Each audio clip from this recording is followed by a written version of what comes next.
एक बार माँ लक्ष्मी और भगवान विष्णु जी धरती पर घूमने के लिए आते हैं। कुछ समय घूमकर वो विश्राम के लिए एक बगीचे में जाकर बैठ जाते हैं। भगवान नारायण आंखें बंद करके लेट जाते हैं और लक्ष्मी जी बैठकर चारों तरफ देखने लगती हैं।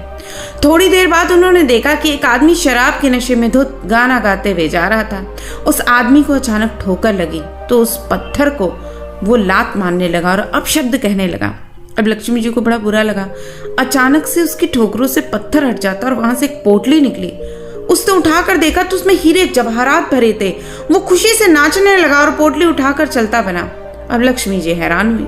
उन्होंने पाया ये इंसान बड़ा झूठा, चोर, शराबी, मक्कार है, सारे गलत काम करता है। ऐसे भला ईश्वर ने कृपा के काबिल क्यों समझा? उन्होंने नारायण की ओर देखा मगर वो आंखें बंद किए मगन थे। तभी लक्ष्मी जी ने एक और व्यक्ति को आते देखा। बड़ा गरीब था मगर उसके चेहरे पे तेज थी, एक खुशी थी। कपड़े साफ थे मगर पुराने थे।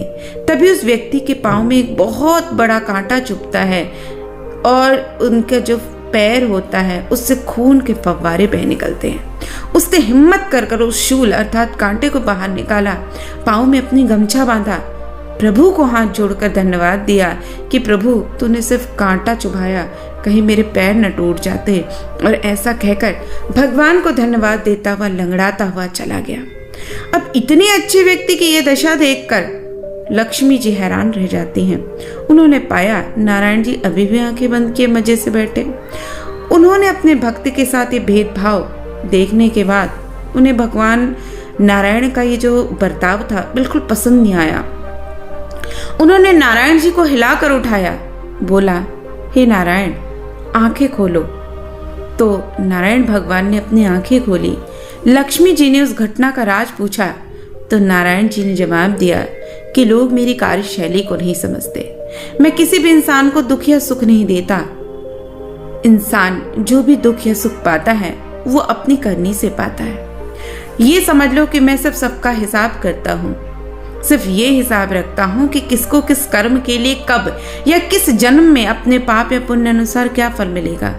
जिस अधर्मी को सोने की पोटली मिली, दरअसल आज उसे उस वक्त पूर्व जन्म के सुकर्मों के लिए पूरा राज्य का भाग मिलना था, मगर उसने इस जन्म में इतने बुरे काम किए कि पूरे राज्य का मिलने वाला खजाना घटकर एक पोटली सोना रह गया।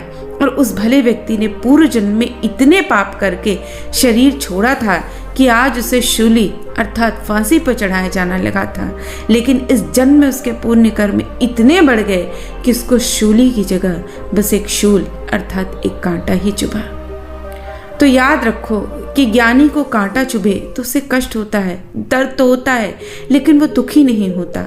दूसरों की तरह वो परमात्मा को नहीं कोसता, बल्कि हर तकलीफ को प्रभु इच्छा मानकर, इसमें भी कोई भला होगा मानकर, हर कष्ट सहकर भी परमात्मा का धन्यवाद करता है। तो आगे आप भी किसी तकलीफ में हो तो विचारिएगा कि सिर्फ कष्ट में हैं या दुखी हैं। सच्चे दिल से प्रभु पे विश्वास यदि आप रखते हैं तो आपकी आधी सजा तो वही माफ हो जाती है और बाकी तकलीफ सहने के लिए परमात्मा आपको उसे खुशी खुशी झेलने की हिम्मत और मार्गदर्शन भी जरूर देता है।